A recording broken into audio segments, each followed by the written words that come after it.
Hello friends, welcome to my channel study for you. So guys, जैसा कि आज जो आपका आरपीएफ कांस्टेबल का 2 मार्च के थर्ड शिफ्ट का एग्ज़ाम हो गया है दोस्तों, जिसका जो है मैं आपको बिल्कुल 100% एक्यूरेट आंसर के साथ जो है इस वीडियो में बताऊँगा। तो देख लेते हैं कि किस प्रकार की जो है आज आपके 2 मार्च के थर्ड शिफ्ट के एग्ज़ाम में जो है प्रश्न पूछे गए हैं। उससे पहले एक बात और दोस्तों, कि जिन्होंने भी अगर चैनल को सब्सक्राइब नहीं किया है तो आरपीएफ कांस्टेबल एग्ज़ाम से रिलेटेड पल की अपडेट के लिए जो है चैनल को सब्सक्राइब ज़रूर कर दीजिएगा। और बगल में ही आपको एक बेल आइकन यानी घंटे का निशान भी दिख रहा होगा, तो आप उसे भी जो है ज़रूर प्रेस कर दीजिएगा। तो चलिए वीडियो को स्टार्ट करते हैं। तो आपका पहला क्वेश्चन आया था कि निम्न में से सिख धर्म के तीसरे गुरु कौन थे। तो देखिए, सिख धर्म के जो तीसरे गुरु थे ना, ये आपके गुरु अमरदास थे। तो गुरु अमरदास आपका करेक्ट आंसर होगा। इसके अलावा मैं आपको बता दूं कि सिख धर्म के जो है आपके टोटल 10 गुरु थे, जिसमें अगर पहले गुरु की बात कर ले तो ये आपके गुरु नानक देव थे। सिख धर्म के अगर दूसरे गुरु के बारे में पूछा जाए तो ये आपके अंगद देव थे।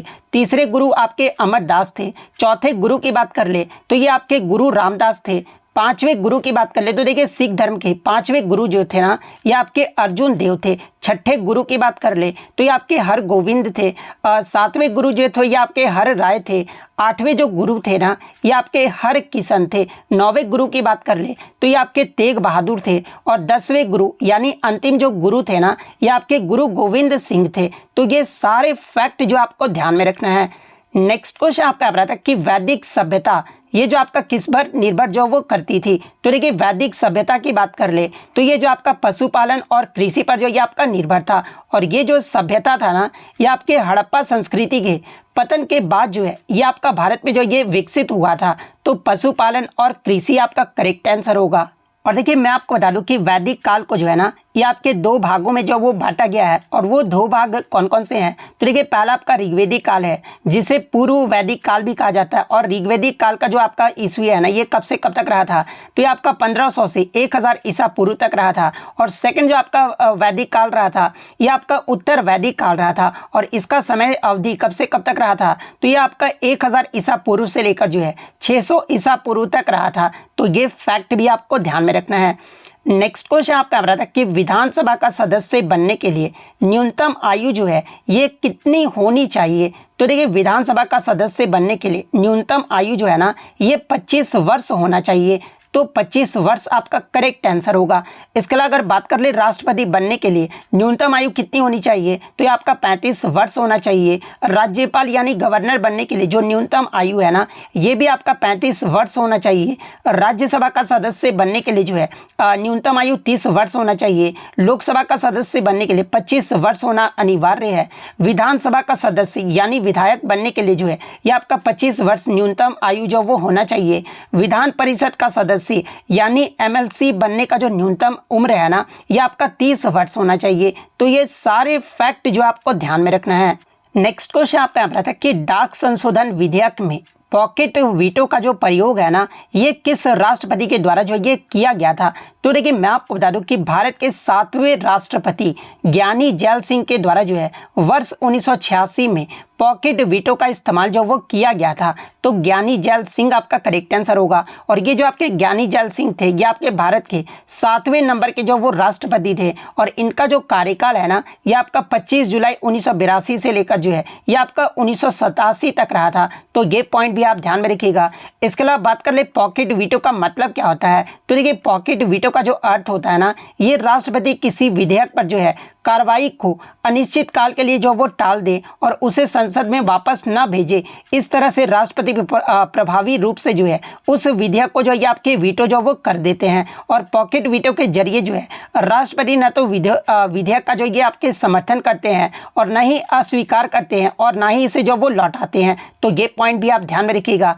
इसके अलावा मैं आपको बता दूं कि भारत के राष्ट्रपति के पास आपके 3 वीटो की शक्तियां जो वो प्रदान की गई है। और वो 3 वीटो शक्तियां कौन कौन सी है। तो पहला आपका जो है पूर्ण वीटो है, सेकंड आपका पॉकेट वीटो है और थर्ड आपका निलंबन वीटो है। तो ये पॉइंट भी आपको ध्यान में रखना है। नेक्स्ट क्वेश्चन आपका रहा था कि स्वर्णिम चतुर्भुज राजमार्ग जो नेटवर्क है ना, इसकी कुल लंबाई कितनी है। तो देखिए स्वर्णिम चतुर्भुज परियोजना की जो कुल लंबाई है ना, ये आपके 5846 किलोमीटर है। तो 5846 किलोमीटर आपका करेक्ट आंसर होगा। इसके अलावा मैं आपको बता दूं कि ये जो आपका स्वर्णिम चतुर्भुज परियोजना है ना, ये भारत में पूरी की गई सबसे बड़ी राजमार्ग परियोजना है और विश्व में बात कर ले तो ये आपका 5वां सबसे लंबी जो है ये आपका राजमार्ग परियोजना है। तो ये पॉइंट भी आप ध्यान में रखिएगा। और ये जो आपका स्वर्णिम चतुर्भुज परियोजना है ना, ये भारत के टोटल 13 राज्य से होकर जो वो गुजरता है। इसके अलावा एग्जाम में यहाँ से एक प्रश्न पूछा जाता है कि जो आपका स्वर्णिम चतुर्भुज परियोजना है ना, ये भारत के कितने राष्ट्रीय राजमार्ग को जो ये आपका जोड़ता है। तो देखिए भारत में ये जो आपके 4 राष्ट्रीय राजमार्ग को जो वो जोड़ता है। और कौन कौन से 4 राष्ट्रीय राजमार्ग, तो देखिए दिल्ली कोलकाता, इसके अलावा चेन्नई मुंबई को जो ये आपका जोड़ता है। और इसकी लंबाई भी एग्जाम में पूछा जाता है। तो देखिए दिल्ली कोलकाता की जो लंबाई है ना, ये आपका 1453 किलोमीटर है। चेन्नई मुंबई की बात कर ले तो ये आपका 1290 किलोमीटर है। कोलकाता चेन्नई की बात कर ले तो ये आपका 1684 किलोमीटर है। और मुंबई दिल्ली की जो लंबाई है ना, ये आपका 1419 किलोमीटर है। इसके अलावा एग्जाम में यहाँ से एक प्रश्न और पूछा जाता है कि स्वर्णिम चतुर्भुज में सबसे लंबा जो गलियारा है ना, ये किसका है। तो देखिए स्वर्णिम चतुर्भुज में जो सबसे लंबा गलियारा है ना, ये आपका कोलकाता चेन्नई का है। तो ये सारे फैक्ट जो आपको ध्यान में रखना है। नेक्स्ट आपका यहाँ पर आता है कि इनमें से कौन जो है कोल विद्रोह में जो वो शामिल थे। तो ऑप्शन में आपका बुद्धू भगत जो वो दिया गया था। तो देखिए बुद्धू भगत जो है ना, एक भारतीय क्रांतिकारी थे और इन्होंने जो है 1831-32 में जो है ब्रिटिश शासन के खिलाफ छोटा नागपुर में कोल विद्रोह का जो वो नेतृत्व जो वो किए थे। तो बुद्धू भगत आपका करेक्ट आंसर होगा। इसके अलावा बात कर ले कोल विद्रोह हुआ किस लिए था, या फिर कब हुआ था, या फिर किस लिए हुआ था।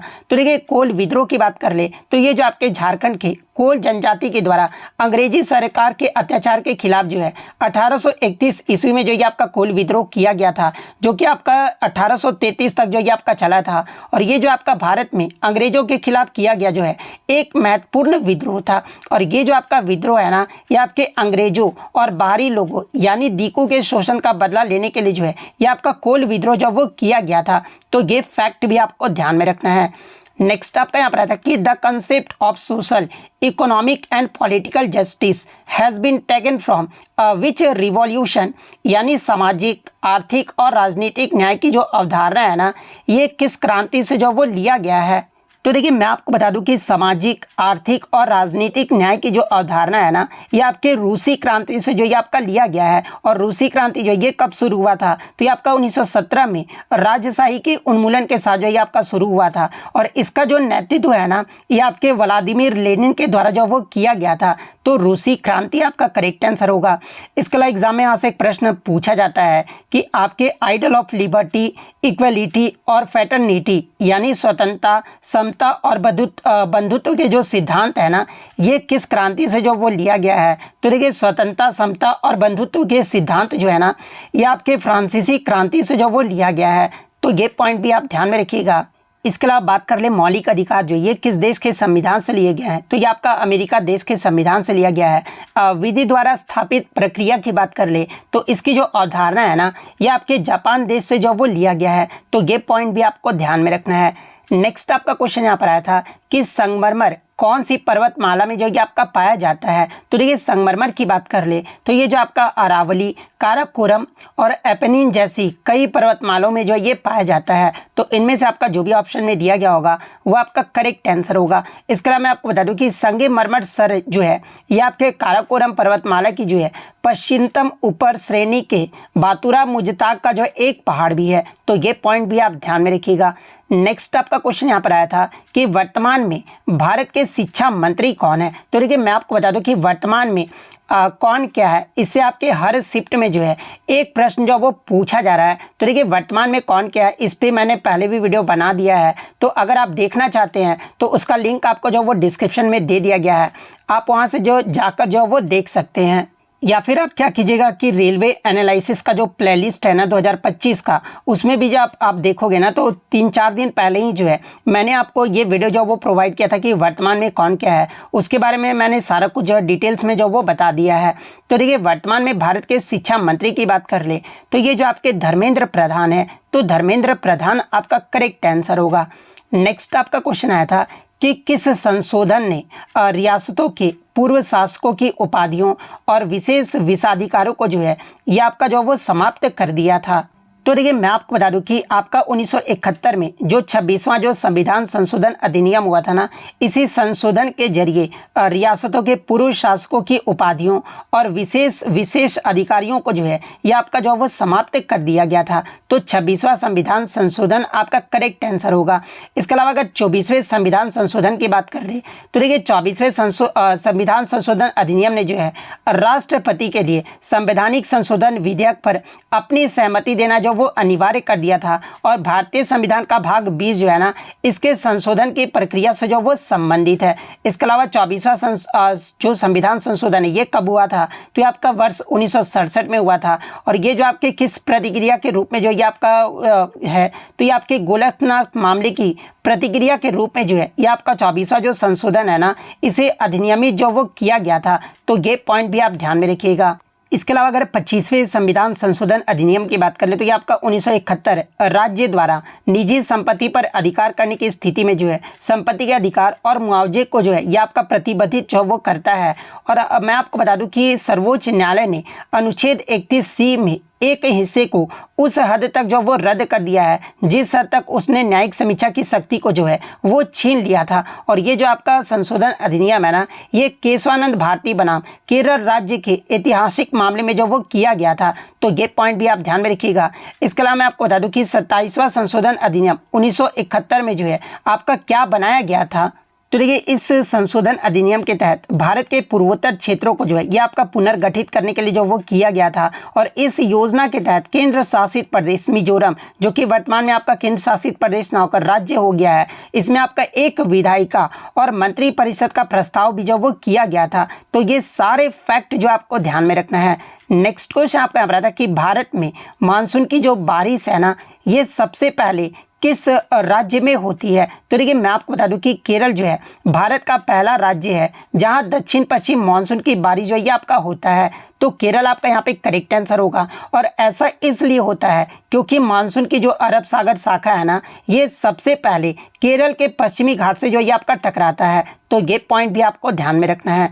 नेक्स्ट आपका क्वेश्चन यहाँ पर आया था कि भारतीय संविधान की तीसरी जो अनुसूची है ना, ये निम्नलिखित में से किससे संबंधित है। तो देखिए तीसरी अनुसूची की बात कर ले तो यह जो आपका विभिन्न संवैधानिक पद जैसे कि भारत में केंद्रीय मंत्री, सर्वोच्च न्यायालय के न्यायाधीश, उच्च न्यायालय के न्यायाधीश, नियंत्रक और महालेखा परीक्षक, इन सभी का जो है ना शपथ या प्रतिज्ञान के प्रपत्र से जो ये आपका शामिल है। तो शपथ या प्रतिज्ञान आपका करेक्ट आंसर होगा।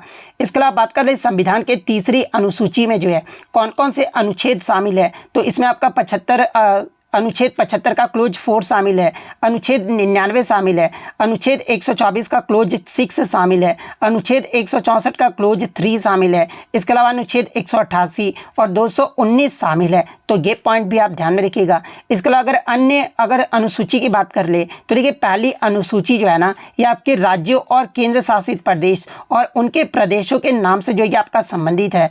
दूसरी अनुसूची की बात कर ले तो ये जो आपके भारत के राष्ट्रपति, न्यायाधीश और नियंत्रक और महालेखा परीक्षक के जो है परिलब्धियां, भत्ता और विशेषाधिकार से संबंधित प्रावधान जो वो किए गए हैं। तो ये पॉइंट भी आप ध्यान में रखिएगा। तीसरी अनुसूची तो मैंने आपको बता दिया है। चौथी अनुसूची की बात कर ले तो ये जो आपका राज्यों की परिषद में सीटों के आवंटन से संबंधित प्रावधान किया गया है। वहीं अगर पांचवी अनुसूची की बात कर ले तो देखिए पांचवी अनुसूची में जो है अनुसूचित क्षेत्रों और अनुसूचित जनजातियों का प्रशासन और नियंत्रण जो वो किया गया है। सातवीं अनुसूची की बात कर ले तो इसमें आपके 3 सूचियां हैं, संघ सूची, राज्य सूची और समवर्ती सूची। ये जो आपका सातवीं अनुसूची में जो है इसका जिक्र जो वो किया गया है। आठवीं अनुसूची में जो आपके आधिकारिक भाषाएं से जो ये आपका संबंधित है। नौवीं अनुसूची तो मैंने आपको बता दिया था। 10वीं अनुसूची की बात कर ले तो ये जो आपका बदल विरोधी कानूनी से संबंधित है। 11वीं अनुसूची जो ये आपका पंचायतों की शक्तियाँ, अधिकार और जिम्मेदारियों से जो ये आपका संबंधित है। 12वीं अनुसूची जो ये आपके शक्तियों, प्राधिकरण और नगर पालिकाओं की जिम्मेदारी से जो आपका संबंधित है। तो ये सारे फैक्ट जो आपको ध्यान में रखना है। नेक्स्ट आपका यहाँ पर आता है कि भारत का कौन सा राष्ट्रीय राजमार्ग जो है ना गुजरात में पोरबंदर को असम में सिलचर से जो वो जोड़ता है। तो देखिए ये जो आपका नेशनल हाईवे यानी राष्ट्रीय राजमार्ग 27 है ना, ये आपका गुजरात में पोरबंदर को जो है असम में सिलचर से जो ये आपका जोड़ता है। तो नेशनल हाईवे 27 आपका करेक्ट आंसर होगा। वहीं अगर आपसे गलियारा पूछा जाए तो देखिए ये जो आपका पूर्व पश्चिम गलियारा है ना, ये आपका गुजरात में पोरबंदर को असम में जो है ये आपका सिलचर से जोड़ता है। तो ये पॉइंट भी आप ध्यान में रखिएगा। वहीं अगर उत्तर दक्षिण गलियारे की बात कर ले तो देखिए ये जो आपका उत्तर दक्षिण जो गलियारा है ना, ये भारत के उत्तर में श्रीनगर को जो है दक्षिण में कन्याकुमारी से जो ये आपका जोड़ता है। तो ये पॉइंट भी आप ध्यान में रखिएगा। नेक्स्ट आपका क्वेश्चन यहाँ पर आया था कि भारतीय वायुसेना दिवस 2024 पर आयोजित एयर शो और परेड जो है ना, ये किस शहर में आयोजित किए गए थे। तो देखिए मैं आपको बता दूं कि भारतीय वायुसेना दिवस ये कब मनाया जाता है, तो ये आपका प्रत्येक वर्ष 8 अक्टूबर को जो ये आपका मनाया जाता है। और 8 अक्टूबर 2024 को ये जो आपका भारतीय वायुसेना दिवस के अवसर पर एयर शो और परेड जो है ना, ये आपके चेन्नई के मरीना बीच पर जो ये आपका आयोजित किया गया था। तो ऑप्शन में आपका चेन्नई दिया गया था, तो चेन्नई आपका यहाँ पे करेक्ट आंसर होगा। इसके अलावा बात कर ले वर्ष 2024 में ये जो आपका कौन सी वर्षगांठ जो ये मनाई गई थी, तो ये आपका भारतीय वायुसेना ने जो है अपनी 92वीं वर्षगांठ जो ये मनाई थी। तो ये फैक्ट भी आपको ध्यान में रखना है। नेक्स्ट आपका क्वेश्चन यहाँ पर आया था कि भारत ने ऑस्ट्रेलिया के साथ कौन से व्यापार को जो ये आपका मजबूत जो वो किया है। तो देखिए मैं आपको बता दूं कि भारत ने ऑस्ट्रेलिया के साथ आर्थिक व्यापार को जो है ये एक समझौते में कोयले में उच्च रूप से जो है भारत और ऑस्ट्रेलिया के निर्यात का 74% जो है ये आपका संकेंद्रित है, जिसमें 71.4% जो है ना ये आपका कोकिंग कोल है। तो कोयला ऑप्शन में दिया गया था, तो कोयला ऑप्शन आपका यहाँ पे करेक्ट आंसर होगा। नेक्स्ट आपका यहाँ पर क्वेश्चन आया था कि उत्तरी सरकार तट जो है ये क्या होता है। तो देखिए मैं आपको बता दूं कि उत्तरी सरकार तट जो है ना, ये पूर्वी तटीय मैदान का वह हिस्सा होता है जो महानदी और कृष्णा नदियों के बीच में जो है ये आपका आता है। और ये जो आपका उड़ीसा और आंध्र प्रदेश में फैला हुआ है, और इसे ही जो आपका उत्तरी सरकार से भी जो वो कहा जाता है। तो इनमें से आपका जो भी ऑप्शन में दिया गया होगा वो आपका यहाँ पे करेक्ट आंसर होगा। इसके अलावा मैं बता दूं कि पूर्वी तटीय मैदानों को जो है ना ये आपके दो भागों में जो ये आपका बांटा गया, और वो दो भाग कौन कौन से हैं। तो पहला आपका उत्तरी सरकार है और सेकंड आपका कोरोमंडल तट है। तो ये पॉइंट भी आप ध्यान में रखिएगा। और ये जो आपका कोरोमंडल तट है ना, ये पूर्वी तटीय मैदानों का जो है ये आपका दक्षिणी भाग है। तो ये पॉइंट भी आप ध्यान में रखिएगा। नेक्स्ट आपका यहाँ पर आता है कि चंद्रगुप्त मौर्य के पुत्र का नाम क्या था, यानी चंद्रगुप्त मौर्य के उत्तराधिकारी कौन रहे थे। तो ये आपके बिंदुसार रहे थे, और बिंदुसार को ही जो है ये आपके अमृत घट के नाम से भी जो वो जाना जाता था। तो बिंदुसार आपका करेक्ट आंसर होगा।